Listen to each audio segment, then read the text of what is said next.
Баршаңызға сәлем. Бүгін осындай тез және оңай дайындалатын тауық еті мен макарон дайындайтын боламыз. Бізге ең алдымен керегі тауық еті, бір пияз, бір картоп және бір сәбіз. Алдымен етті алып, видеодағыдай майда етіп турап алдым.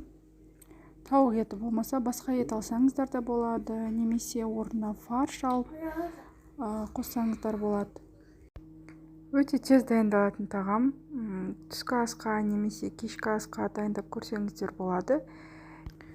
Сковородкамызды қыздырып, туралған етімізді салып қуырып шығамыз. Етіміз қуырылғанша пиязымызды турап аламыз. Мен осылай майда етіп турадым. Ірі етіп турасаңыздар да болады.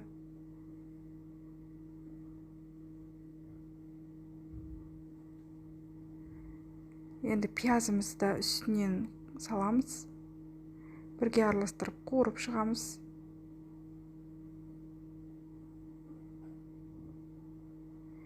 Мен сәбізді теркадан өткізіп алдым. Терка болмаса турап алсаңыздар да болады. Енді үстінен сәбізімізді салып, 1-2 минут араластырып қуырып аламыз. Мен алдын ала қызанақты теркадан өткізіп алдым.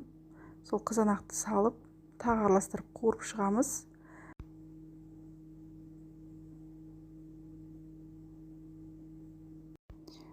Күштен өткізіп алған 2 дана сарымсақ қостым.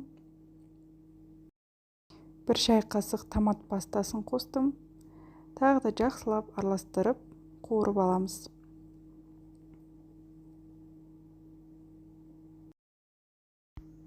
Үстінен қайнаған суды құйып алдым.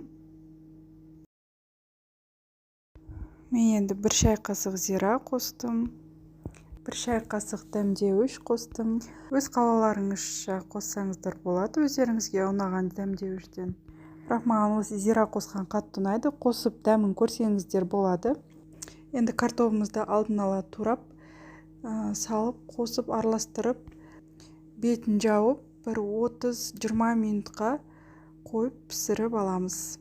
Немесе үстінен макаронды салып, бірге пісіріп алсаңыздар болады. Бірақ мен макаронды бөлек пісіріп алғанды ұнатамын.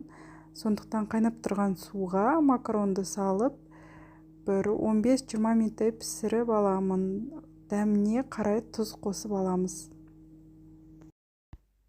Дайын болған макаронымызды піскен подливымызға видеодағыдай салып, араластырып шығамыз. Өте оңай, тез дайындалатын тағам. Сіздерге ұнаса, менің каналыма тіркеліп, қоңыраушаны басуды ұмытпаңыздар. Сіздермен тағы көп рецепттермен бөлісетін боламын. Осындай керемет дәмді тағам болып шықты. Сіздерге ұнаса, лайк қоюды ұмытпаңыздар. Сіздермен болған Гүлвира.